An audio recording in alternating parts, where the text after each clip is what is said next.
All right. Hello, everybody. Welcome to Facebook Live with Mel and Charlie. Charlie should be on in a moment. We was having a little bit of connection problems, so I think we have gotten that resolved. We are live. So Charlie should be coming on in a moment.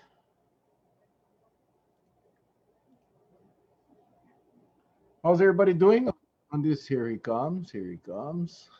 How's everybody doing on this Monday night? Here he is. Beautiful. All right, Charlie, we are live. We are live. And we don't have Hey, any issues. So, oh, I'm excited for tonight, buddy. hey, brother. We on now? Looks like it. Yes, we are. We are. We are live. I, I left there for a moment there to reboot. Yeah, I was explaining to everybody that we had a little bit of connection issues. So we online now. We are live, and I'm just Aloha, checking to everyone. see. Aloha. All right. Awesome, awesome, Yeah. awesome. All right, let's Good. rock and roll, baby. Yeah. Good to be on. Good to be on, man. Yep. 2 minutes. Oh, no, too early. Too early for that. Too early for that. Okay. Yep. Everybody sharing? Are they sharing right now? Yeah, man, I hope so. I hope so. Man, everybody's commenting about tonight. We get candidate forum, candidate profiles. Yep. As we will have this week, Monday, Tuesday, Thursday, Friday. Tonight, we'll have Wally Nishimura, Ed Justice, and Felicia Cowden. They will have their individual segments. They will have 15 minutes each. And we will get Wally on as soon as he gets on. But anyway, Charlie, I'm seeing a lot of comments today about last night's show with Dr. O'Carroll. Tons, lots of comments, lots of sharing, lots of reposting. Yep. I think a lot of people enjoyed the show. Yes. Very thankful. Very thankful. Good. Good. Comments. A lot of. And folks. I think. As you can tell, I'm up. I'm smiling. Uh, I am not upset. There's no reason to be upset, uh, because I'm so happy that a lot of you out there have heeded a lot of the warnings, because the direction that we're headed, I think we have to learn to. Well, we don't have to learn. We're already doing it. We have to take care of ourselves, because there there's going to be some dark times ahead, but I know that we can keep ourselves safe. That's the main thing. And I think last night that Dr. O'Carroll showed us, in a very simplistic form, using those numbers, and telling us why, uh, how someone can be infectious, and how the numbers climb, and the reason for those days that happens in between. And I think that goes to the validity of whether to have a one test system or a two test system. Now we know that the government wants a one test system with no backup on the back end once a person comes into the state. If you looked at the color chart that they gave to all of us, it also shows that there is no mandate that a person has to take a system. So if you got people that are complying with the 72-hour pre-test, and someone flying in that doesn't want to take the test, that wants to go for the quarantine, that's the critical junction, because guess where they're going to meet? They're going to meet on the plane. Now we can only assume everybody's safe, but it's not good to assume. But just say, for the sake of discussion, the person is asymptomatic and or infected. He will infect that person that has followed the 72-hour pre-test rule. Now that person, like Willy Wonka at the chocolate factory, he has one of those gold cards, right? He has one of those gold candy bars, or whatever you want to call them, that gives him the free right away passage into our state. And it's not upon that person's fault. That person followed the rules. That person didn't know that he or she may get infected by a person that didn't follow the rules. Nevertheless, today's news was, for an asymptomatic person, it's 1 in 1,000. 1 in 1 in 1,000. Yeah. Yet, if you look at the CDC guidelines, and if you exceed it, it said the reason why asymptomatic or pre-symptomatic is because there's a larger numbers, and that's why they recommend wearing the mask, social distancing, washing, and avoiding large gatherings. It's because of that reason, asymptomatic. That's the reason why they're encouraging us to follow those rules because you'll never know. You know, that is true. And looks like the state is moving forward with the one test system. I know that there's a lot of people out there, a lot of people that are trying to get the state to change that to a two test, at least a two test system. I don't know if that will get any traction. I haven't heard a thing from any elected official except from the governor and the lieutenant governor. I haven't heard a peep from our legislature. I haven't heard a peep from our counties. I'm hoping that we can address that tonight with our candidates. Tonight, like I said, at 7 o'clock, we'll have Wally. And at 7:25, Ed Justice, and at 7:50, Felicia Cowden. And they're all in the waiting room. I'm not sure if they're watching this on the live, but you know that I really want to know how they feel. I really want to know how all of our elected officials feel. It's going to impact every single island. It's not a state issue. It's a county, state, federal issue, and I just haven't heard anything. I haven't heard anything with all the issues that have been going on in the last couple of weeks. You know, and like I told Heidi Suniyoshi when she was on from the county council on Oahu and Val Poindexter on a Big Island, haven't heard much. And yet this issue is right at our back door now, and it's going to be approaching very quickly. So anyway, hopefully we'll be able to ask some questions tonight. The format will be simple. I'm going to bring in Wally, then we can start and explain the format. Let's see, Wally. Of course, our timekeeper is Patsy Raposo. Aloha, Wally's connecting to audio.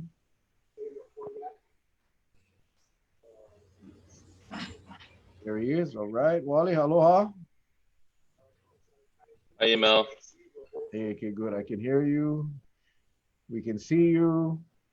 Thank you. You're kicking this candidate profiles 2020 off tonight. You're the first one to respond to the email, and that's how I set it up. We put you in the order that you responded. So thank you for being diligent and responding within 2 minutes, I think. Within 2 minutes. So the format is the same. Of course, you know Charlie, the Hawaiian right there. Yes. We're all familiar with each other. We've done this before. First of all, congratulations on making it to the general. And it's a few weeks away, man, a few weeks away. So the format will be the same, except you'll have 15 minutes. You don't have to use all 15. We have you for 15 minutes and then a 5-minute Q&A afterwards. Just give you an opportunity to share. You know, lots has happened since the last time you were on. So we just give it an opportunity. You will get the 2-minute warning on the on your 15-minute presentation, followed by a 1 minute, and then followed by the POW. So if you're ready, is Patsy ready? Okay, ready, set, go. All right. Aloha, Mel. Aloha, Charlie. Again, thank you so much for the opportunity to come on the show. Thank you guys for everything you've done with your platform to educate our people, the voters, the state, the county. I really appreciate it. What you guys doing. Aloha, everyone. My name is Walla Nishimura. I'm happily married, a father of 4. I was born on Oahu at Kapiolani Hospital and grew up on Kauai. I attended Kapaa schools my entire life. Currently, I serve in healthcare as the Regional Environmental Services Superintendent for Hawaii Health Systems Corporation Kauai Region, as well as the Regional Safety Officer. And I'm running my second campaign for Kauai County Council. You know, aside from my rooted passion and drive to create a better future, just to talk a little bit more about my background. When I was in hospitality management, I had to manage a budget and a department. And as an assistant general manager, I had to manage multiple departments in a resort. In hospitality, I have experience leading both union and non-union teams, exceeding our goals for guest experience, revenue, and balanced costs. In healthcare, I started as the superintendent for environmental services, and through hard work, I was able to take on a secondary role. And in my dual capacity, I've been serving before COVID and now during COVID on the front line. That's just some of the experience I'm hoping to bring to the Kauai County Council. To kind of blend with what I was able to touch on the last time I was on your folks show, relating to traffic and roads, it did come up for the east side of Kauai. We do have some relief coming, as mentioned by Rep. Nakamura, to add an additional lane heading south in Kapaa to ease up that traffic and hopefully save us money as well with the contraflow there. So that's a great thing. We must continue to solve our traffic issues that will still occur on the rest of the island, including the west side, which I experience every single day when I go to work at Kauai Veterans Memorial Hospital. Going home, coming in, traffic is really bad, and we need a partnership for the county and the state to get that done. And Mel, with experience, that to work on that alternate routes is long and can be painful. You were doing that 13, 14 years ago, I believe, and it's 2020 and we finally have a solution. If elected, I'd like to think that I can make a difference, and hopefully it doesn't take 13, 14, 15, 20 years for solutions to happen. This doesn't work for the people. It doesn't work for the taxpayers that way. And of course, with roads and traffic, we're at a point where we have an issue that leads to other issues like climate change. Our roads, especially by Wailua, are near the ocean, and the beach, if you drive by there, it's kind of going away, it kind of comes back. It's not what it used to be. And so a multi-solution focus, addressing multiple things, adding roads, ensuring we have the longevity of infrastructure for tomorrow and future generations to come.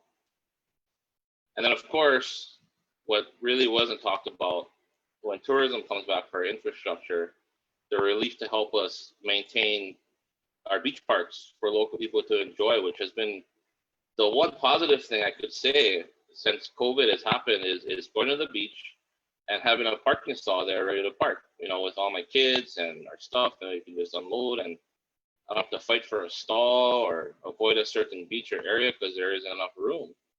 And so with that traffic thing, we really got to try to look at implementing a public-private partnership to have the same shuttle services provided at Ke'e and Haiana Beach Park on other sides of the island, and look at putting people on going back to how it was back in the olden, not the olden days, but back in the day with tour buses, and tourists getting on the bus and drive up to Koke, take 100 at one time, bring them down, and look at the services we can provide up there. So the other follow-up I have regarding styrofoam, we saw that bill passed recently, and that should take effect. There could be a double-edged sword. It could negatively affect some businesses that have already closed, and it does pose additional cost. Minimal, but nowadays with COVID and the way it's affected our people and our economy, I count pennies, and I know a lot of other working families count pennies as well, and so do businesses. But props to the team, or the current county council for that. I know they all have the best intentions. I also want to continue to focus on our landfill. Moving forward, everything is going to cost money, and it's just going to be a priority with our shortfall in the state, and what help we can get, what we can generate for revenue. So really prioritizing that. I like converting trash to energy. I like curbside recycling, zero waste. I like all these great ideas, and I want to support them as long as it's financially feasible for our county with this hard times that we're definitely going to be going through coming up. And as technology improves, it'll only get better for us. So once it's more of it available, once the costs come down for renewable resources, we can handle our trash and everything and recycling better. I also want to follow up on diversifying our economy, since I was last on your show. Governor Ige did sign the bill to legalize industrial hemp, which is big. It's big for the state. We know that we want to diversify our economy, and that's a big piece of that. It's projected to be a $26 billion industry by 2025, and I think that's if we can get some of that here on Kauai, because I know Oahu and Maui and Big Island are going to be fighting for that too. It'll be great for us, and I want to work with our private public partners to make that happen for local people and everything that can come with that. And of course, with that, if we can model the plantation era, we can get affordable housing built by the employers coming in with hemp and the industry and the money it's going to bring to help provide more housing that we do need as another multi-solution opportunity and focus for our people in Hawaii. The other big thing, which I believe the County Council is going to talk about this week, is PMRF and the opportunities to bring the Aegis missile defense system on 40 acres to PMRF. It's not going to grow the base; it's just going to utilize the acres they have there. So this system, it's $1 billion, and that's money directly into Kauai, into our state. It's jobs. When I used to work at PMRF, there's so many good local people that work there. A lot of my classmates are computer techs. There's techs A, B, C, D. There's security. There's maintenance. There's grounds. And the base pay is really good, livable wages for people. And, with farming and utilizing the PMRF to bring those federal dollars in to help our economy, I think we can diversify strong. And that's going to take time to get those things going. And so we do need to bring back safe tourism as quickly as possible. As Governor Egas already mentioned today, maybe not more than an hour ago now, the 10% of pay cut for state public workers that he foresees happening for four years to make up for the shortfall in revenue. And then with housing, there's so much issues with this, and COVID doesn't help. Local people are struggling. Governor Ige has finally, allocated some of that CARES Act funding to go to rent relief, which is a good thing. We do need to follow up and, really establish some designated Ohana zones that are not at our parks where, local people go to bring their kids and have fun. I know they set up that permit process to stay in place, and I know, unfortunately, some of our houseless are in the parks, and I want to set up designated Ohana zones to benefit our houseless and our community. I want to build public and private partnerships to make sure we can get them the help they need. And especially with the mental aspect, we can have plans with the state and opportunities to have good mental health programs on Kauai and get that going. But before the building is built, we still have to be able to provide the care to the people that need it right now. And I think we can do that. I think we have good doctors on Kauai that are already doing good things in our community. And I want to help build the bridge to make that happen for people. So speaking of housing and our people, I mentioned something that was out of the county council aspect in Hawaiian homeland the last time I was on. And, I'll say it again. When we talk about building homes for people on Kauai or in Hawaii, specifically on Kauai, the biggest concern is how are we going to ensure that house goes to somebody local? How do we ensure that somebody from the mainland doesn't outbid the local person, which I hear a lot of stories about? A lot of that happens all the time. Hawaiian homeland is an answer. We fight for funding. We've been underfunded. Again, there's a whole subdivision behind where I live, paved roads, street signs, utilities running, not one single house there. I want to ask, what can the county do to help the state and DHHL push to build houses for people?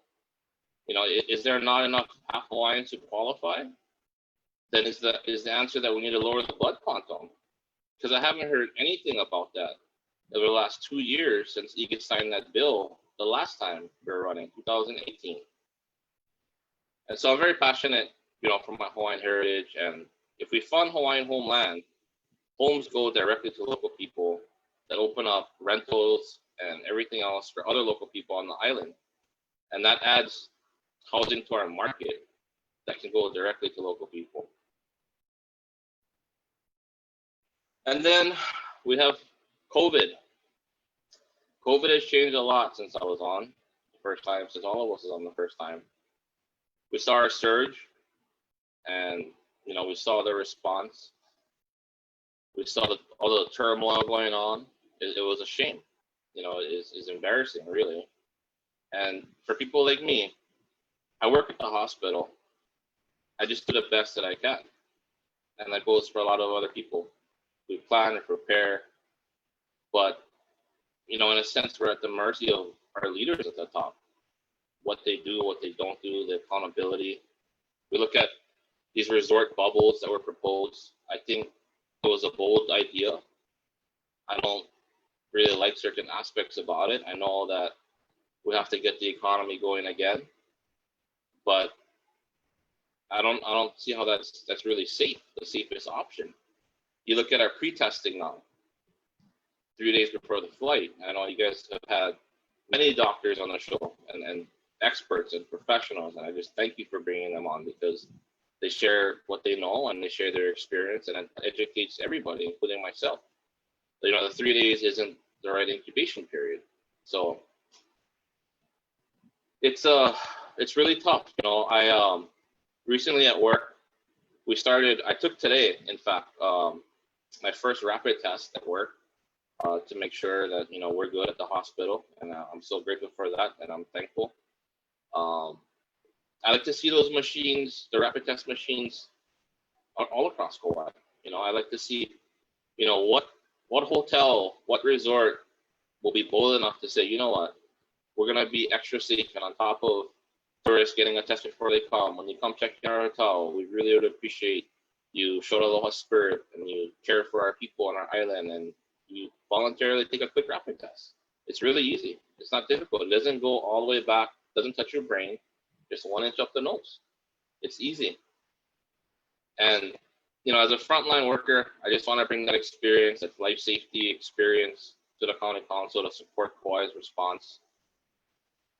And, I'm running for council because I'm frustrated. I want to be the change. I want to bring honor, respect, integrity, accountability back to government. The new Department of Health director started, she said she knew that trust has to be earned. And I feel the same way for our county government and our state government. And I want to bring that trust back. So just real quick, I was thinking just like yesterday, I was reminiscing with my wife. We were driving through Kapaa Town. I was telling her, remember when had Wallace Theaters, had Pizza Hut, had Fun Factory in the same area? We had all these fun things to do. Kids could go out. If you go to Hui, you had Borders Bookstore. You could walk around Kukui Grove. It was at Kmart. We had so many things to do. So much opportunities. Kids could go out. It was fun. It was, man. It was. Thank you very much, Wally. I hope that 15 minutes was good. It was good for fast. us. Oh, yeah. Man. That's how it rolls, man. That's how it rolls. But you brought up a lot of. That's what this format does. It brings up a widespread versus you have a couple of opportunities to talk 2 minutes at a time. But one that I really wanted to touch on, you covered COVID well. I like what you said. The Adolescent Treatment Center is on hold. It's being used as an isolation facility. What's your thoughts on that as far as the original intent being a drug treatment center versus for other uses? My response hasn't changed since the first time I was on. It's unfortunate it turned out that way.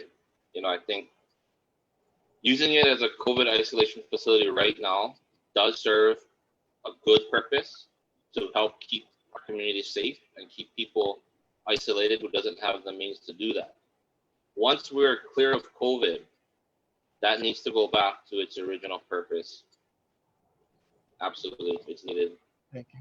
Thank you, Wally. Charlie, you got any questions? Nope, you're muted, Charlie. You're muted. You're muted. Okay, can you hear me? Okay. Yeah. Can you hear me? Okay. I heard you bring up about hemp, and I was just looking at the U.S. Ag report about the production levels. What it would take to, and you quoted I guess was $2.6 billion revenue annually for hemp, but that projected, yes, nationwide. Yeah. Okay, depending on what it's being used for, I guess the cost will fluctuate between $120 per ton to about $200 per ton. If it was, a lucrative or looked upon as a lucrative agricultural crop here, the lands, we would have to be looking at private lands, really. How would you try to manage that? How would you try to go in and asking for this type of crop to be planted in the ground and really focus someone towards working this crop to diversify it, as you say? How would you do that? Oh, we gotta meet with the landowners and their representatives. We know who they are. Grow Farm, Indy, and it's a business. They, with all the vacant land and the plantations leaving, it's left thousands, hundreds of thousands of acres perhaps vacant. And even with ag on the west side right now, the land is not utilized to its fullest extent possible. And if they can bring the business in and make a good money and provide jobs for local people and even housing, we gotta bring it to the table and talk about it, see what the county can do to help incentivize that opportunity. Okay. All right. Thank you. One more thing, Wally. You talked about the landfill. I'm really, really concerned about the landfill because the life of Kekaha landfill is shrinking by the day. I know that the prior administration had really worked really hard to get that new landfill going up in Kapaya. It appears that plan is not moving anymore, and the idea is to extend the life of Kekaha.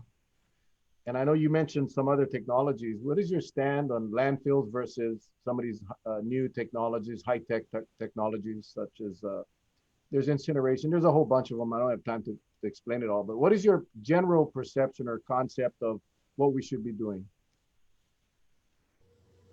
If money wasn't a question, incineration to energy is what I think we should absolutely do.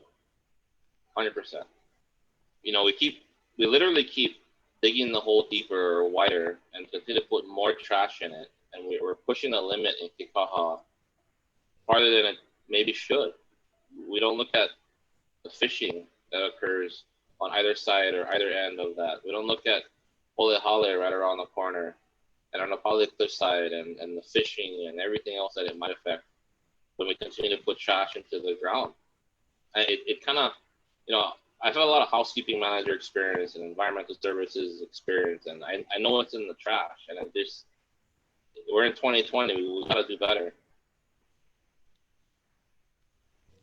All right. Charlie, we get time for another question. Yes. If you have one. Yes. This is going to be a loaded question. It talks about COVID.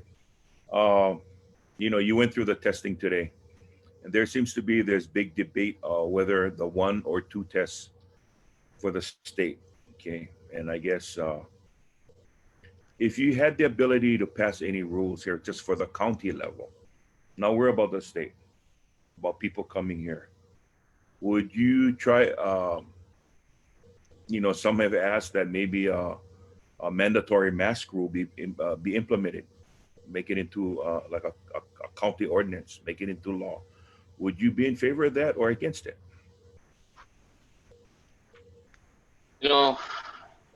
I've seen That is a loaded question, by the way. I've seen so many different sides, so many different aspects. You know, my 2-year-old daughter, she didn't like her mask initially. She doesn't understand why she has to wear it. She doesn't know what's going on with COVID. I can't say that I would mandate any 2-year-old to have to wear a mask. Anybody at an age that they don't comprehend what's going on. And when it comes to people coming in, perhaps until they get a negative test, or they prove they have a negative test, or they're willing to go through a 2-step test process, like I like the rapid test idea. I want them at the airport and at hotels and resorts. Until they prove negative, they should wear a mask out of the good aloha spirit to keep us safe from wherever they're coming from. I also know that, from example, I follow the industry in Las Vegas. The Wynn Resort hosted 500,000 guests since they opened in July up until a couple of days ago when they published the article. And thankfully for them, only 6 tested positive. And I was watching earlier, you mentioned 1 in 1,000 will be asymptomatic. And so with more education, we kind of have a better idea of how to approach this and make it work for us. So. Okay. All right, Wally. Well, thank you very much, my friend. That really went quick. You got a few more weeks. Fast. Work hard, get the word out. You know, this will be posted to YouTube. I encourage you to share it and let everybody know so they can get to know Wally, the person. All right, man. Thank you so much, buddy. Stay safe. Have a good night. Alone. All right, Wally. Charlie. That's cool. So we set it up where we have about 5 minutes between guests. Last time we was rushing. So next up is Justus. He'll be coming in at 7:25. But you know, the new breed, these new young thoughts, you know, kind of in line with I think what everybody talks about. The concerns for Kauai, the housing in the landfill, and of course COVID. There's a lot of issues this next council is going to have to face. This fiscal year, it's set, the budget is set, but the next one is going to be horrific, and this next council is going to have to figure out ways to raise revenue or cut services, and that's a tough call. And I really don't like asking these non-incumbents questions about the budget because they may not be as familiar. But I think conceptually they can answer it as far as raising taxes versus cutting services. So anyway, just a little bit of. I thought there were some good ideas expressed. You know, he came across very, you know, his second go around really, and you know, just answering the questions. And I think you know, just by reading the comments, he was effective with some of the viewers here. So you know, that's good. That's good to see. And by the way, if you haven't shared this already, go ahead and share it. Share it on your page. Do a watch party. Yeah. And these people did not get questions. Unlike the state house races that we did, the council candidates didn't get any questions, so they have no idea what we're going to ask. I don't have any idea what I'm going to ask. It's kind of based on what they say. Yeah, you're right. I sometimes I even forget what I'm going to ask and what my name is. So you just get what you get. Oh, Yeah, and by the way, I wrote it down earlier. If you're on the news feed that this show is now being shared on, you won't get a comment. You won't be able to see the comments. You need to go to Mel Raposo homepage, click on that, and then go to this feed, and then you'll get all the comments. Because when it appears on just your regular news feed, you'll see it, but you won't see any of the comments. Okay? So just to let you know. All right, let's bring in Mr. Justus. There he is. Yep. Hey, Justus, connecting to audio. Can you hear me? Yes. So we can hear you. Okay. Good. We can hear you. All right, Hi, Ed, guys. welcome back. Aloha. Congratulations on making it to the next round. Hey, well, I made it. You All know, right. That's it, man. That's the first step. You gotta get to this step. So anyway, thank you again, and we appreciate you spending the time for our viewers and for us. It's my Format pleasure. is the same. You get a 2-minute warning. You'll have 15 minutes though. You have a 1-minute warning, and then of course The the PAL. pound. Gotcha. So with that, let me get my stuff ready. Get my timekeeper all ready. You ready? She's ready. So your time starts now. All right. Well, my name is Ed Justus. I'm the owner of Talk Story Bookstore in Hanapepe, Kauai's only bookstore, and I started it in 2004. I'm originally from Virginia. I came here in 2002, and when I first came here, I was living month to month, and I was selling on eBay, and that's how I made a living. And eventually, I got offered a space free for a month to start the business, and here I am now, almost 16 years in 16 years later, having a bookstore. It's incredible. So it's definitely riding the wave right now with COVID-19, but doing what we can. One of the things I think maybe folks may not know about me is that I actually have some experience in government or in county government, as I know you guys know.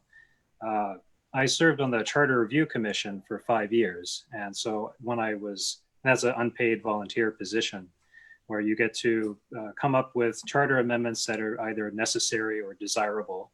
And so I spent a lot of time coming up with ideas, examining the charter, presenting amendments.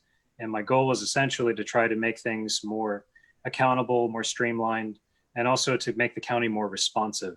So sometimes if there is some kind of issue that isn't being resolved or there's a continuous conflict, I tried to find some way to fix it in the charter. And this is the cat Celeste, by the way. She's the boss. And so I spent a good deal of time on there, a lot of effort, did a lot of research, and I learned a lot about the county, actually. I learned a lot about what it can do, what it can't do. I know Mel and Charlie, I talked to you guys about some potential amendments that I was going to be proposing at that time when you were on there. And it was a good experience, and I really learned a lot. And I think it's one of those things that I feel helps give me a little bit of perspective on what I think the county's abilities might be and how it can solve certain problems. I also did serve as a volunteer on the mayor's crime task force from 2011 to 2015. And that was also a voluntary position. Basically, that effort was getting members from the community together to try to figure out what we can do to solve the island's crime problems.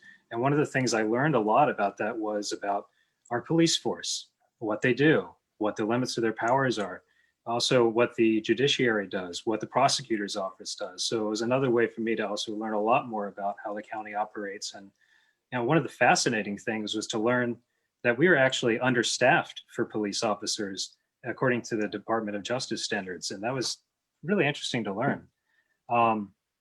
So one of the things when I was on there is like our biggest problem on Kauai, according to the crime statistics, is property theft.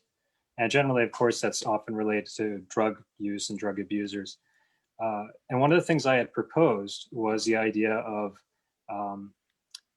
live video streaming testimony for people who've had their stuff stolen and aren't able to testify in person. At the time, it got into the state legislature, the House representatives passed it, but the Senate didn't pass it, and it went through a couple times. So I think, in light of COVID-19, I think it's looking more and more this might be a reality eventually.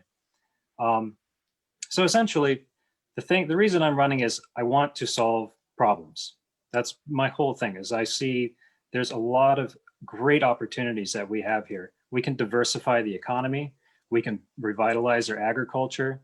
We can bring back, actually, we can build a property ladder that's permanent for our residents instead of just having it be temporary solutions. Like, for instance, the county has a situation where they are a 10-year co-owner of the affordable housing buy-ins. So, those are basically my top priorities. And one of the things I've done is I've come up with some flow charts. I don't know if you guys can see this or not. It might be too blurry, but at least I'm coming up with ideas. So one of the things that's important to me majorly is how can we incentivize agriculture? Because really, any discussion about diversifying our economy has to start with agriculture. And one of the things like other counties do is that they have a different tax rate for active agriculture as compared to vacant or inactive agriculture. So I think if we drop the property tax rate for active agriculture, that's going to take some of the cost burden off of our farmers who are already producing crops, who are already engaged in that activity. And I think that that would also then begin the process of incentivizing people who have large swaths of vacant ag land to begin the process of doing agriculture here again on the island. Because generally, it really comes down to is about the economics of it. Does it pencil out? Can they make a profit? Is it going to be worth it? Can they keep people hired? And like I heard you guys talking about hemp, and I think that's a great crop that we could grow here. I mean, there's so many crops that we can grow here. I know like there's a few different groups who've done tests of all different types of crops that we can grow here, and it's pretty amazing. So one of the other things that we can do is to not only have the vacant opportunities for vacant land, ag land to transition to active land, we can also create water infrastructure opportunities as well, because again, startup costs and transition costs are going to be really big. The other thing I think would be important is to have agriculture be recognized as critical infrastructure. And the reason to me that's important is because we're seeing what happens when we're basically shut off from the mainland economy, when we're cut off from mainland supplies. I mean, it's trickling in. We saw the shortages in all the supermarkets. And I think if we recognize that we have to grow enough food to make sure our people here are fed, we can then recognize agriculture as critical infrastructure to help support it through public safety measures. That way we can always make sure that farmers here are able to grow enough food that can feed our residents in case we're in a more dire situation, whether it's more pandemics, political instability on the mainland, war, I mean, whatever it is, we're in the middle of nowhere, so we should have the means to feed ourselves. So the cool thing about this idea, though, is New Zealand already did this. You know, this isn't like reinventing the wheel. This is basically taking models that were successful and just adapting them to our environment, adapting them to Kauai, and finding out how we can make what they did work for us. So I think this is one of my proposals. I think it's totally doable, and you're not having to change everything. The other thing that's important to me is trying to create lower property taxes for our residents. So I've come up with a sheet full of different property tax schemes. And of course, I'm more than happy to share these with you guys. So I can post them on the page or something. So, currently as it stands, there's other counties that have a higher tax rate for non-resident residential property owners, and they get taxed at a far higher percentage. What I'd like to do is to be able to drop the residential, like resident owner occupied property tax rate, and some, like it doesn't have to be a lot, but at least if it's some, that takes some more burden off of our families, right? And that would be, regardless of whatever your property is worth, you're still either going to be paying the same homestead tax rate or you're going to be paying a little bit less. But what we can do is we can create a non-resident property tax rate. And what that does is that brings in some more revenue from the people who have, let's say, luxury homes here, right? And so they get taxed at a higher percentage. And anyone else who's a non-resident, they're going to get taxed to, I guess, what's the county's current residential tax rate, right? 6.05%. So I think this would be a good way to solve some issues on, and I'll explain why. So for instance, one of the issues we have is people from off island, they'll come and they'll buy up homes, they'll use them as vacation homes. They don't make those homes available as rentals. They don't make, these are basically taking up opportunities away from residents here to take that step up the property ladder. And they're taking up land that hopefully families would be able to buy. And I think if we have a higher tax rate on non-residents, that could discourage some of that behavior. The other thing it could do is that people who are non-residents, they could instead offer those homes that they have purchased up for rent, and you could have those be at a lower rate. And so what I've come up with is also, and Big Island actually does this, they have a residential rental property tax rate. So if you have rental, if you're a owner of residential property, and you're going to use that for renting to workforce housing or affordable housing or anything that's a low price housing opportunity, you'll get a significantly discounted property tax rate. And I've just tentatively set that at like, say, 1.75%. And so my thinking on that is This would encourage people who have properties already here on the island, or if they're developers who own land and they're looking to create something, they would actually go, how can I take this property, make more money on it, and also create more affordable housing opportunities? So that it's not solving the whole affordable housing, issue, but it's opening up different avenues to try to solve this problem rather than just kind of coming in and doing it all at one time.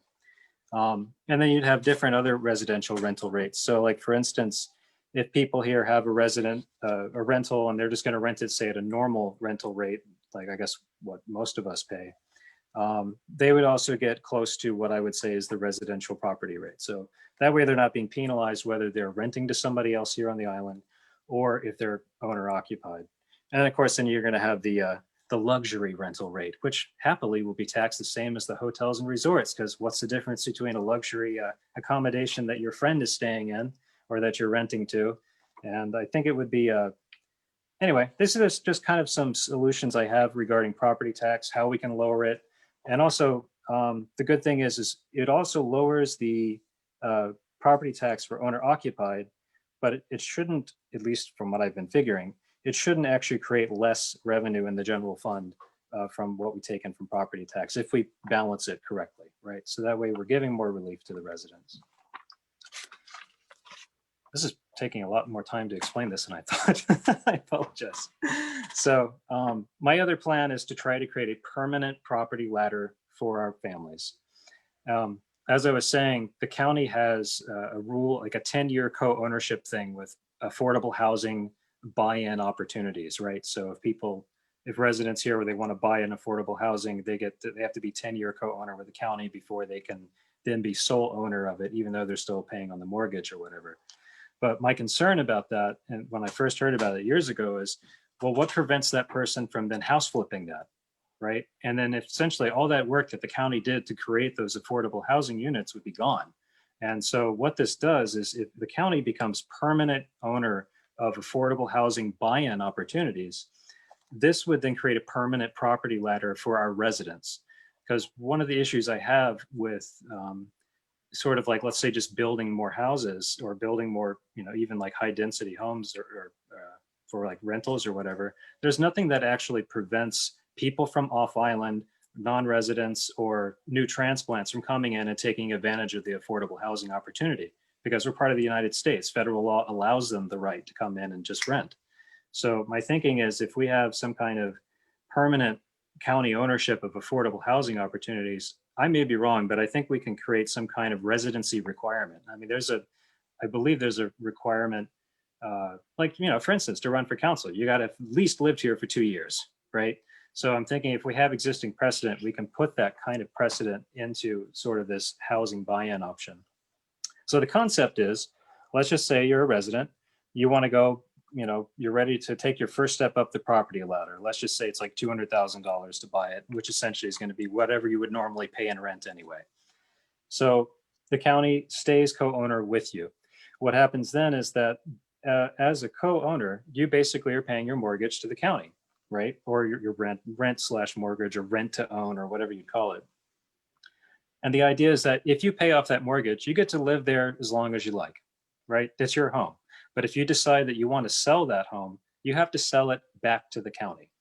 And what this does is the county basically is taking that money that you've invested in yourself and basically been the one to hold that money for you.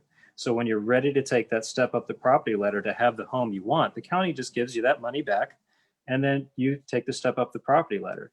The county becomes sole owner of the house again, and then they can pass that same property ladder opportunity to the next resident here. And I think this way, because Kauai has a limited amount of residential houses, it's got a limited amount of residential buy-in opportunities.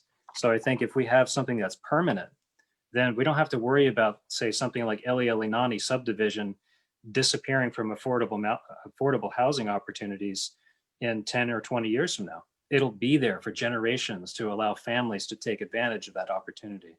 So that's my brief concept on the property ladder. And so since I got 1 minute left, since I heard you guys talking about COVID, I don't know if you guys saw this or not at the last council forum. I actually brought a COVID flow chart with me of how I felt we could reopen the state. And this was back in July that like I did this, right? And I actually spoke to a virologist friend of mine who's keenly aware of the COVID situation inside out and backwards. And the idea is that, they talk about a pretest, but the pretest is not going to be the answer. The idea to me is that you're going to have a quarantine facility that is mandatory. But now, because we've got quicker tests, you can shorten that quarantine to like 2 or 3 days. You got to test them before they come in, test them when they get here, test them 2 more times during those 2 days. If they're clean, they're free to go. And you reduce the effect of spreading COVID here in Kauai, and you open up the economy safely. So it's a win-win to me. All right. Thank you That very was a lot. much, Ed. That was right on time, buddy. Right on time. I didn't even have to put up the green card. All right, awesome. Awesome. You talked about the property tax. This is one of the things that I mean, it's going to take a lot of thought and a lot of probably some financial experts to figure this one out. But we talked about it with Wally. This current fiscal year is pretty much set with the budget, but the next fiscal year is going to be horrific. It's going to, TAT is gone, GET is gone. There's going to be a lot of monies that the county would normally get that they won't be getting. Yeah. Which means there'll be a shortfall. And how do you see that happening, making up that shortfall? It's either raising revenue or cutting expenses. So how would you pursue that balance? Well, it's a great question, because as someone who's personally experienced that situation, I mean, I've lost 80% of my income since this COVID situation began, right? So I've had to cut a lot of expenses and things that I didn't want to cut. But basically, we have to prioritize the things that absolutely matter, that are critical functions of the county. There's a lot of programs that I've seen that the county offers, which are great programs, but they may not be absolutely necessary right now. And I think those are things that we have to just basically understand. We can't offer this right now. It'll be a hiatus on it, but in the next year or two, when the economy begins to come back to life, those things can happen again. At the same time, though, there's always ways to make more revenue. And so to me, that's why even diversifying the economy is such a critical component. We're in this situation because we're so heavily reliant on tourism. If we had a thriving agricultural sector producing more than 10% of the state's ag on Kauai, we wouldn't be suffering as badly. In fact, the whole state wouldn't be suffering as badly if we had been, trying to diversify majorly through agriculture and other opportunities. But I think if we can do both, if we can find more ways to create revenue by diversifying, by supporting agriculture and opening up the other economic sectors that are attached to that, like value-added products and supportive industries, I think we can kind of ride the wave. See, just like my business, riding the wave, we can ride the wave through this situation. And, we're unfortunately gonna have to take some things out, but to me, like, the workers' pay, that you don't really mess with, right? Because to me, that's their job. That's what they do, and they deserve that. Now, me personally, I would think that the elected officials should be taking a pay cut, like 20% at least, or 25%. It's not a lot, I mean, I get it. It's not going to affect the budget a whole lot, but I feel like at least it can kind of show that, hey, I know you guys are hurting, and we're going to hurt with you. We understand the pain that you're going through. So it may not be a popular thing to say, but I think it's important. We all have to feel the effect of what's going on. So yeah, that's my take on it. Thank you. Charles? Well, I think a question that I have for you, Ed, is, if you're elected, if you're fortunate enough to be elected, it's the ability to work with whoever else is going to be elected, 6 other members on the council. What do you think is a priority that needs to be addressed that's the most important? We know we just talked about it. It's the budget, okay? But there's some other priorities. What would you like to see if you're able to work with others on the council? Because it'll take really a different dynamic if certain things to happen. If certain personnel are not in there It's just by human nature, certain things will not happen. So I think, and again, I want to say that that's my loaded question to you. What will it take to move the bar forward so you can get things done working with new faces on the council? And what do you think that has to be? What does that have to Yeah. be? I think to me, my approach is always what is the things that you need solved? Like each person who's running has a particular passion or series of passions and things that they want to accomplish. And to me, it's finding out, like, let's just say somebody has an opposing viewpoint on something. My thing is, well, let me hear everything you have to say about it. And here's what I have to say about it. And how can we find something in the middle that can answer what your needs are and that can answer what we're proposing, finding that balance. Because sometimes it's just looking at a situation, not just head on, but kind of sideways, right?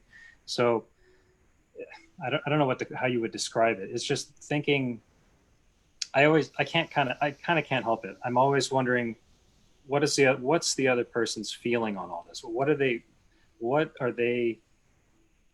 How are they viewing this? Because for me, it's like, I want to basically solve a problem. And if somebody's upset about something, I want to find out how can I make them unupset? How can I address your need, your concern, right? Because it's kind of like basically in any relationship, right? If somebody's upset about something, if you just stay hard and you think you're absolutely right, well, you're never going to solve the problem. I mean, the whole idea of a relationship is about being flexible and about hearing both sides and trying to create a compromise, and even sometimes you can compromise here, sometimes you can compromise here, sometimes you have real difficulty compromising. But to me, it's just all about, how can I help you? How can I solve your problem so that I can then solve my problem and we can come together on this? That's just kind of how I approach life, So I'd bring that same dynamic if I was elected. All right. Well, Ed, thank you very much. That went by quick. It did, didn't it? A few more weeks. Like I'm telling all these folks, go out and work hard, man. Get your word out. This will be on YouTube. It'll be up on YouTube later tonight, but feel free to share it with everyone, and so they can see what makes you tick, my friend. Yeah. Thanks for having me. All right, buddy. Good luck. Thanks. All right. Yeah. Pretty cool. Pretty cool. Interesting. Yeah, I tell you, that housing thing is it is such a challenge. We have that, what is that, affordable housing, where you basically dedicate for 10 years, 20 years, 30 years, and the county always has that first option to buy back the house. But it sounds good, but after 10 years, that house is no longer affordable. So the inventory of affordable housing keeps dropping after time, and so you really gotta put some emphasis on keeping that affordability. In fact, the recent changes that they made, I'll ask Felicia about it when she's on, but on Rice Street and Poipu, I believe, where anyone that comes in and builds, and it's not affordable housing, it's gap group housing, but anyone that goes up and builds now, they're exempt from the requirement to build affordable housing for 10 years, which is kind of interesting how that came about. So I'm assuming that Felicia will talk about it, but it did pass the council, I believe, unanimously. So I'll ask her about that. But that's a tough nut to crack. And then right now, what you're seeing, if you notice, all of the household or the home sale prices have not gone down because of COVID. It's going up, which tells me that the investors are here. The outsiders are buying up our property, and we better get a handle on that as well, because we're just squeezing our local people out. So anyway, what's your thoughts, Charles? Well, I'm just appreciative of the opportunity to ask the questions. I mean, it may not be everything that everybody wants to hear, but you got to see what I think. what tonight's all about is let's jog these candidates' minds and see what makes them tick, because that is going to be, to me, I want to know how a person ticks and how they're going to handle under pressure. And I mean, we already see it in state government. Boy, they're not really good at handling pressure. They just like, yeah, let's try this. This is the excuse me, this is the flavor of the month. And just throw it out there, and the next thing you know, all hell breaks loose. So we we, we got to be very, very objective in what we ask and how one operates. Put it that way. All right, our final candidate tonight, incumbent Felicia Cowden. We'll go ahead and bring her in. And again, these candidates were scheduled as they responded. So What we ask and how one operates. Put it. hi, yeah, she's got Facebook Live, boy. She's been listening. I've been listening. Hi, Felicia, how are you? Good. I'm so Welcome happy back. to be here. Welcome back, and congratulations on your primary election win and being in a general. So, of course, you know Charlie, Mm-hmm. and the format is the same. Patsy, our timekeeper, will be keeping our time. You have 15 minutes to share your vision and your views. At 2 minutes, you will see this. At 1 minute, you will see this, and then you will see the pound sign. So if you're ready, Patsy, is Patsy ready? She said she's always ready. All right, your time starts now. All right. Well, thank you. I'm Felicia Cowden, and I'm honored to have been chosen by the voters for my first term in office. I'm hopeful to serve the people of Ni'ihau and Kauai for second term. And if it's all right with you, gentlemen, I'm going to do my best to go through this pretty quickly because I was so excited about your questions. I have ideas and thoughts on every one of them. So my slogan or my motto is putting people first. And that has a lot to do with the time that we're at in my life. Right now I have full-time availability for a full-time job. And to me, I believe council is a full-time job. This hangover of it being a part-time job in 2 years is, from the very beginning of our charter. If there was 2 of me, I'd do twice as much. So I am, every day I wake up eager to do what is in front of me. And the main thing I'm involved with is listening, learning, and working with all the different people. I would say in general, we are in a really pivotal time of crisis, not only with the virus, but with the impacts of bracing against the COVID-19 virus. So my platform centers around this reset opportunity that we're in. How are we going to come out of this? I think it's important that we keep the best of this experience because there's been some good, but it's also amplified our existing core challenges of the housing crisis and an overwhelming economy for many of our people. And I would say probably half of my everyday is working with individuals, learning from them, walking beside them, and trying to solve what is challenging them. So I learn a lot about policy. I learn about how many barriers there are to success, especially in this window of time. I know that there are people who are doing well, but those aren't the ones that call me. So they don't have as much of my focus. So I would say that my number one priority is keeping our people on the island. And as you're talking about that, many are losing their jobs, many are going. I actually regularly am speaking with realtors, mortgage brokers, escrow people, business owners, trying to keep a handle on who's coming, who's going, and what's happening. I would say my number 2 priority is rebuilding what I'm calling a clean, green, and safe economy. So how do we do that?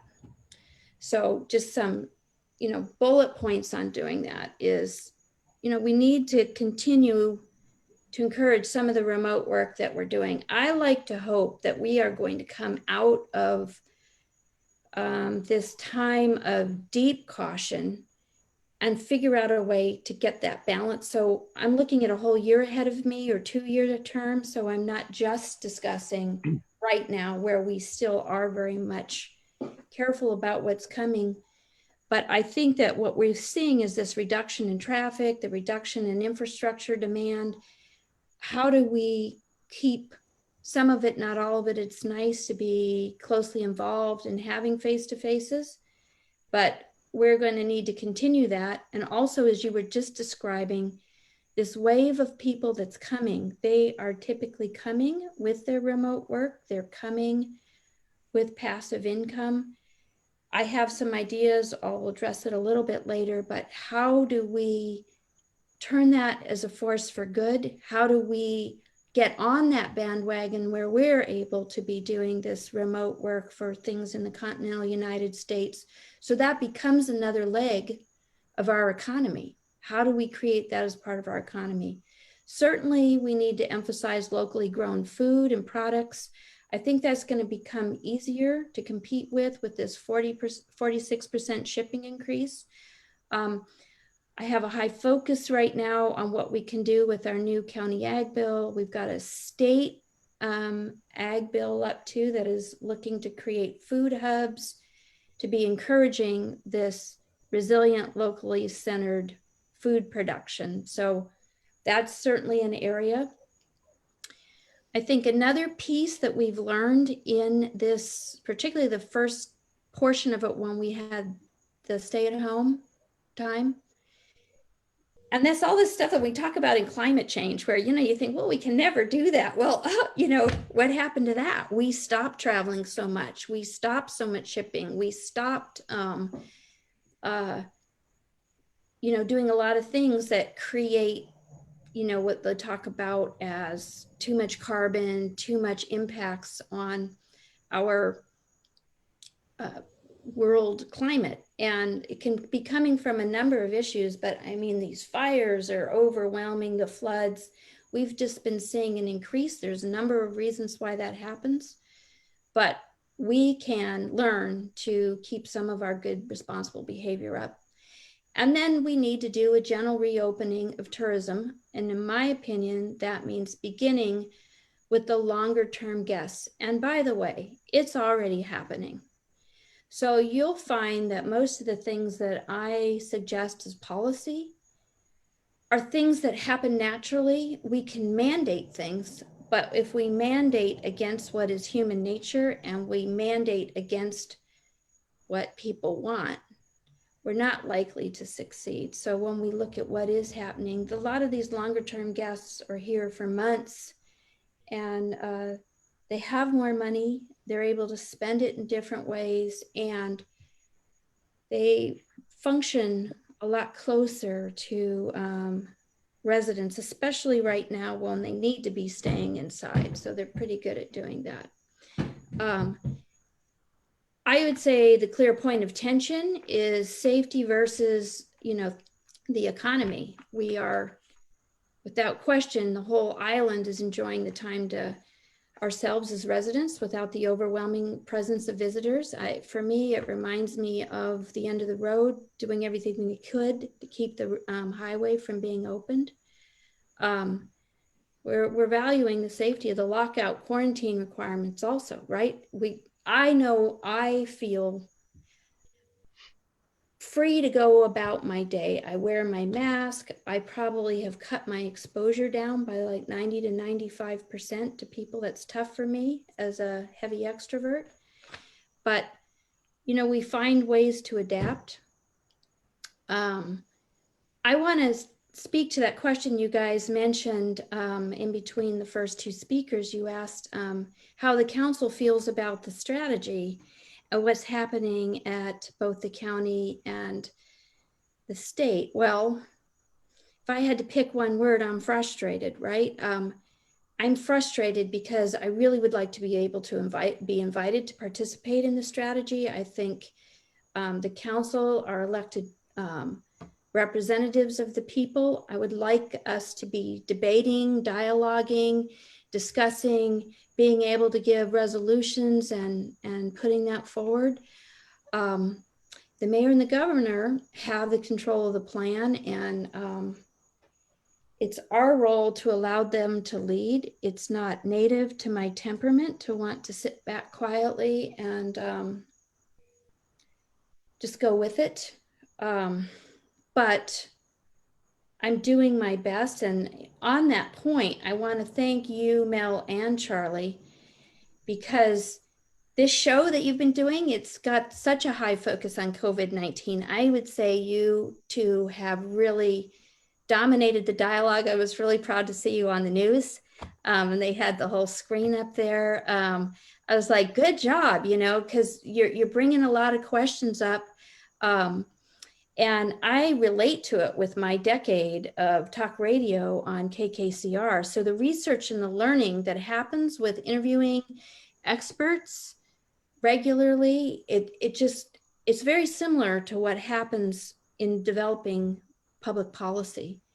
And you guys are really bringing a lot forward. My experience on the radio, I tend to bring maybe a little bit more dissenting voices in, because then you get a little bit more of that debate. You know, there's certainly a portion of our community that is uncomfortable with the choices that are being made. And I think respectful debate is important, but thank you for what you're doing. I don't know if I've really addressed your question very deeply. I have ideas of how I would open it. I want to leave some of this time for question and answers.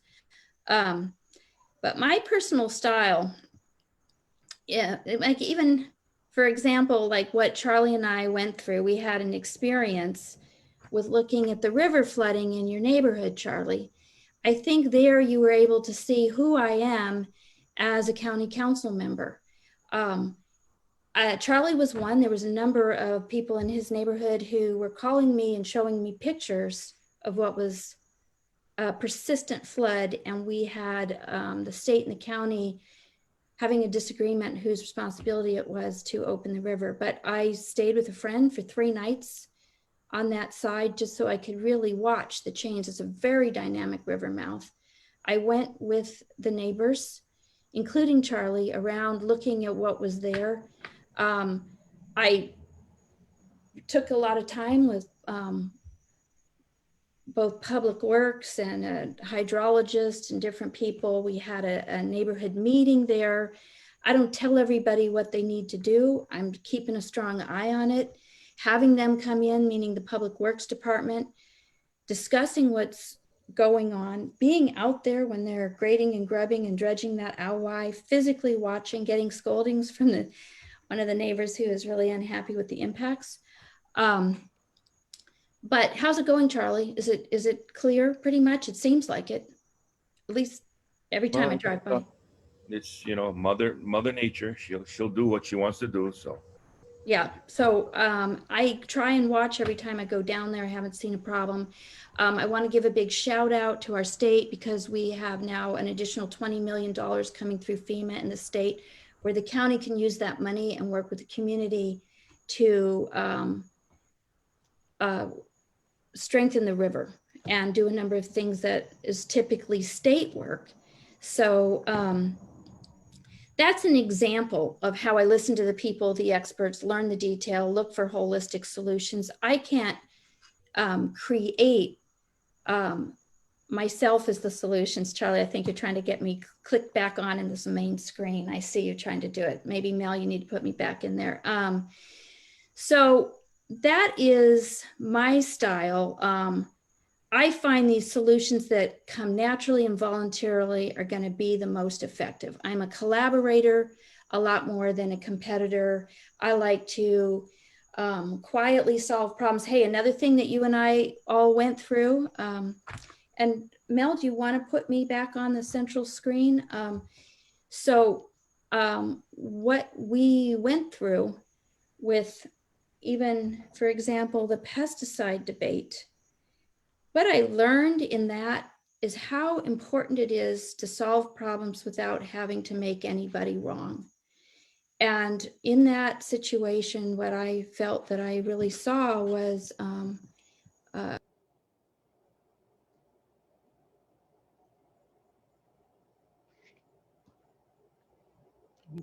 Damage happened, and we struggled, you know, and I felt like we had community injury. So anytime I come up with a policy now, I always look, who is it going to hurt? I don't just look for what do I want. I look for what am I not anticipating and how do I avoid it? So some of what we need next, I'm just going to run it down really fast. Rethinking our housing crisis, adding social enterprise housing for those struggling. It removes the public cost. It adds meaningful productivity. Adopting housing policy to allow for, even encourage, living in family clusters. Partner with DHHL for county housing. I was happy to hear Wally came up with that same piece. We need to manage and create a positive pathway to guide the influx of new residents that are fleeing the virus. Violence, floods, and fires. I have a whole bunch of ideas on that. We need to invest in a fresh undersea high-speed fiber cable, optic cable to Maui. I can hardly get my internet to work anymore. Our existing cables are past their expiration date. And then the visitor industry and non-resident investors. I hope you asked me a question about the budget, because I really had a lot to say about that. They pay the majority of our tax base, so we need to plan carefully and how we nurture the right volume of visitors as we reopen. So we need to have that discussion and bear in mind that if our municipal state costs aren't paid for by the visitors and the people from off island, they're going to fall on the shoulders of our island citizens, and we're not going to be able to pay for it. Is Patsy there? Yeah, she's there. She just told me to put up the green card. Okay, but could she put it on me some too? Because we've mostly been not having it on me, so. I have you on. I'm just seeing you. Okay, so maybe it is. So maybe I'm up. All right. Now it's the three of us. Charlie, did you just see Felicia on there? Was it just Felicia? It was Charlie. Yeah. Oh, Yeah, I was it up. was working. Okay. It was, Okay, yeah, great. I have two other devices, so Oh, it's all okay. good. Okay, Yeah. great. That's why I'm looking down. When I look down, it's not being rude. I'm either taking That's notes. the media I'm person not, in me. Yeah, I'm always sitting there trying to make the show work. So, okay, great. I know how that stress is. So Yeah. anyway, this last 2 minutes is not counting on your time. But anyway, thank you very much, Felicia. Thank you for your 15 minutes. Let me just start. I'm going to start real quick. And I think you heard, if you were watching, you heard me talk about the Rice Street, Poipu, the housing policy. It just kind of helped me understand, and I did speak to a couple of council members, helped me understand. We doubled the density on Rice Street. We narrowed the Quadrupled lanes it. of travel. Huh? Kind of. I mean, since you And were then in there, it's been quadrupled. Yeah, it's basically yeah, like our 80. yeah, It's our 40 quadrupled plus it. an ADU. And then we amended the housing policy to exempt the developers on Rice Street and in Poipu from the affordable housing policy, where they don't have to contribute to the affordable housing for 10 years. What's your position So on that? it was brought to us for Kalaheo, Koloa, and Rice Street. And then so we have changed that. So it's long since been changed, but we might change it again. Right now, it's asking for all the building to be 120%. So it's a 10-year window of where they have a set aside from all the rest of the policy that applies in other places, but this is also for R10 and R20, so it's a very big deal. But at present, it's 120%, so that's probably not going to stand. It probably won't work to keep it that way. This is how it came to us from our housing director, our council chair, and the administration. So I think that that's going to be a big challenge, but I'll tell you what, we have a moving target going on right now, because I have eagle eye on how many people are coming in. And so I don't think that we are going to be able to control the expandability of the prices when they say we'll put more housing and available, and that will naturally drop the prices of other houses. We're seeing everything go up. So I share your concern, but these aren't easy fixes to do. And when we've had to go up to R40 plus an additional rental unit, which is essentially R80 on a road bed that was designed for 20 units per acre. That's what R40 means, 40 units per acre. And we have very old water infrastructure underneath it. And I'm having a film done for Wednesday from Hawike's helping me, just a camera of the flow of the road right there on Rice Street when we don't have visitors and we don't have that building, and it's already problematic. So I think that there's a lot to look at. I was happy that we did have a workshop. I think we are hearing unequivocally from the developers that our plan doesn't work for them. And I don't think they're just being selfish. Charlie, we got time for one more question, Charlie. Yep. Okay. If the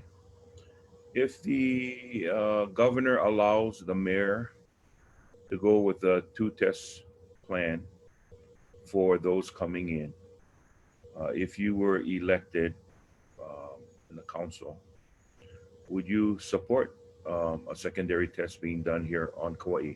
But Absolutely. probably it would have to be off of state property, because right now the state doesn't want a 2-test plan, so it probably have to be off.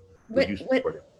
What I think that would be something that would be very good, that little stick test that you guys had there, Mel, that I took, right? That's a little blood test, the antibody test is a 5-minute result. I think that people should have that maybe 4 days into coming, if they, but depending upon when their test's getting here. I think that that's not too much to ask, and it should just be built into the cost of the room. I don't think that we have the money to pay for it for everybody. But if people are coming for longer, and that's why I'm saying I want to do a general reopening where we are definitely looking to encourage beyond 2 weeks. And that, so if you got to hang out for 3 or 4 days, and we can build a business around making that really good, we could do that. This economic piece is really important, Mel, about our budget next time. And can I say one thing about that? Can I diverge? Sure. I have looked, and so I've been asking since April about who can pay their real property taxes. So in 2019, at this time, 98% of the people paid their real property taxes. In 2020, 66% have paid it. Now we've given people a deferment, but what is really going to happen there? And just for comparison, I want people to think about this. People there's 12,000 households, 12,032 households in the homestead class. They paid $8,055,000 in taxes so far. That's amount due. The resident investor, that's 381. They coincidentally also are due $8,055,000. So less than 400 people pay as much taxes as 12,000. I mean, less than 400 houses pay as much taxes as 12,000. We are going to hit a complete wall if we are not careful, and if we destroy our visitor industry. How are we going to pay for anything? We have to be very, very conscious of what we do. All right. Okay, we did have 2 extra minutes because we took up 2 extra minutes talking about the technical part. So anyway, Thank you very much, Felicia. We appreciate that. Work hard. Elections coming up soon. So Felicia Cowden. Oh. I'm having trouble connecting to the internet. Oh, there goes my silly. Take a look at the help section in your Alexa. God. There we go. Alexa, got it. Charlie, can you hear me? Yes. Wait, hold on. Hold on. At the help section. Mine is acting up. Kyoki, sit down, Kyoki. Okay. Kyoki, sit down. Do not mention her name, because She came back on, so do not mention her name. I didn't. I said Kyoki. Mine is Kyoki. Yeah, no, that's good. That's good. I gotta rename this knucklehead. Oh my God. Well, gosh, that went quick. There he goes. There he goes. There he goes. Oh boy. Oh gosh, we get.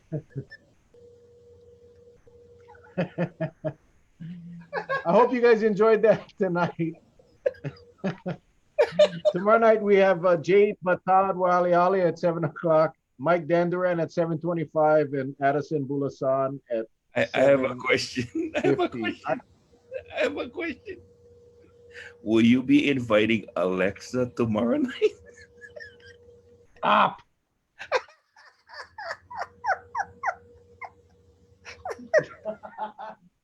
Do not mention her name. Stop. What are you talking about? Don't mention her name. No, there she goes. And having trouble connecting to the internet. Take a look at the help section in your Alexa app.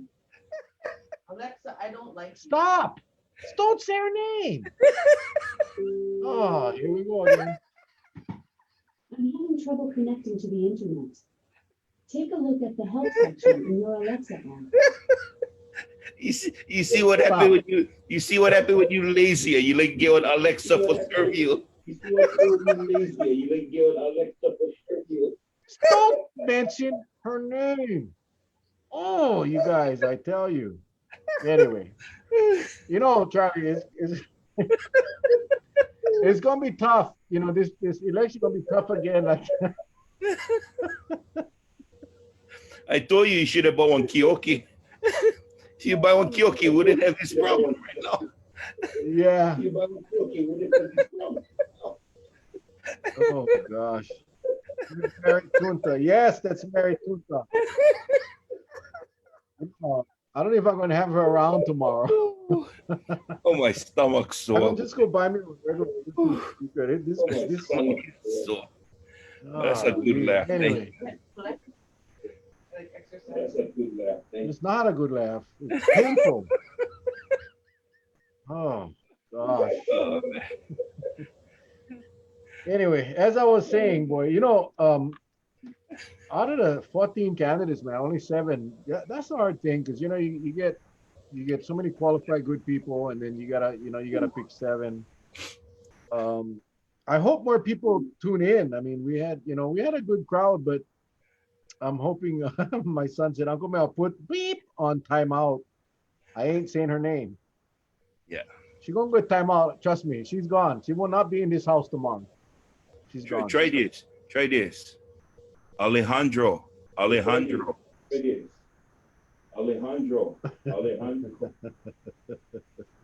Okay, so you can say Alejandro.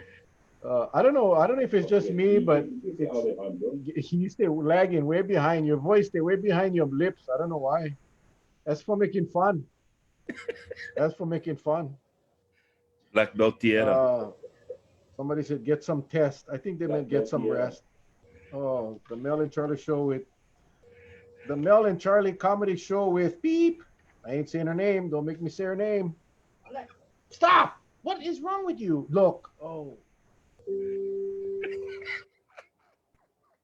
I'm having trouble connecting to the internet. Take a look at the help section in your Alexa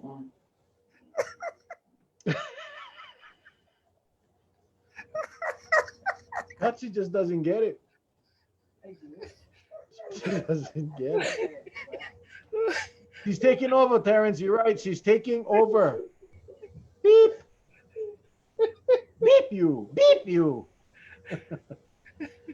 Oh, I tell you. I know what. Right here. You see this right here? Yeah. Bingo. Now watch. She gonna come on. She gonna say, Anyway. ouch. Now watch. She gonna come on. She gonna say, ouch. You're killing me. My neighbors are wondering. Yeah, everybody freaking out right now. Like, what the heck? Anyway. Whew. New logo. Beep you. Yes, Terrence. I think that's a good one. Yeah. Beep you. Up your beep. Yeah. Anyway. Oh, what a good night though. What a good night. A lot of things. It's a tough job. It's a tough job, and trying to balance everything out, trying to get your priority items across to the others. It's not easy, and so I give all of these guys credit, these gals. Uh, wishing them all the best, man. Gonna be a good week. We'll get through all of them. Two did not respond, so we have 12 of the 14. So that'll get us right through Friday. And don't forget, Wednesday, we'll have Dr. Alderetti. He's one of the authors of the Kauai Discussion Group's report on the travel quarantine. So it's not that we're trying to beat a dead horse. We think the information from reliable, factual sources is what people need to hear. Because it's real easy to come out and talk about, just talk about the fluff and minimize what's really going on. So we just want to bring out the facts, and then you guys decide. I'm sure not everybody agrees. I think very few people, in my opinion, believe that the one test system will work. After last night's discussion and after Wednesday's discussion, I think if anyone has any doubts, then it's definitely not based on fact and data. So, but we'll leave it up to everyone to make up your own minds. Yep. Well, brother, I tell you, I had a friend that had a beep like you. Well, brother, I tell you, and I had a friend that had a beep like you.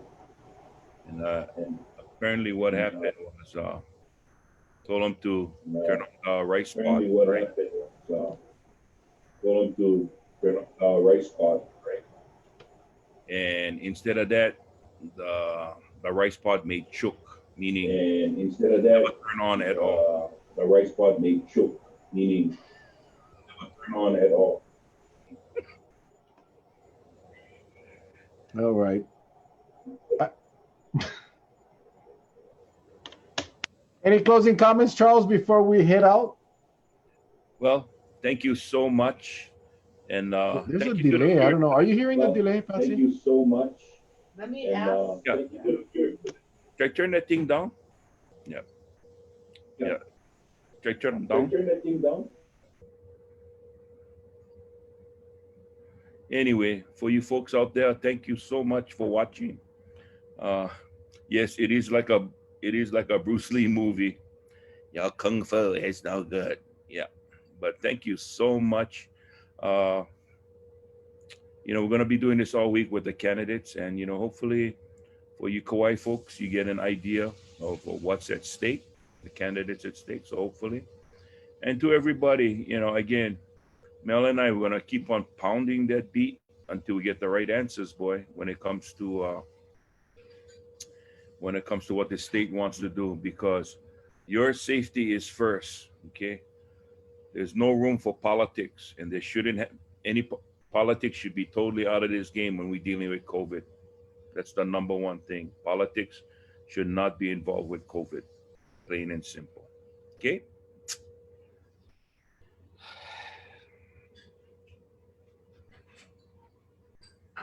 All right. Well, Charles, thank you again for another good night. I'm seeing that a lot of people are saying that we have a delay. I'm not sure what's going on. I think it's probably the idiot over there, the speaker that I use. I'm not going to call her name, but I can promise you tomorrow she's history.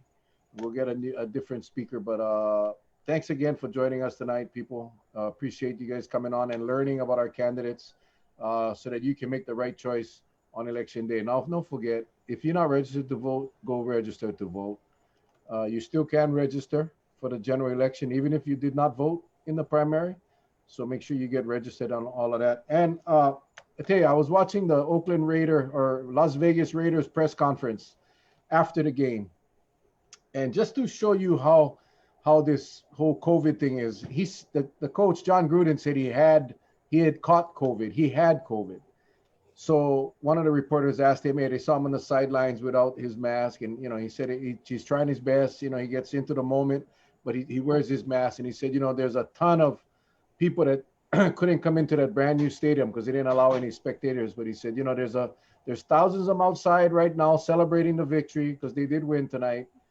I hope they all wear their I hope they're all wearing their masks. So I just wanted to bring that up, that it's not just here on Kauai between Mel and Charlie and all of us. It's across the country, across the world. Please wear your mask. Okay? Wear your mask, social distance, wash your hands, and avoid large gatherings. Alrighty. We love you guys. God bless. Take care. We'll see you guys on tomorrow night, 7 o'clock. Aloha.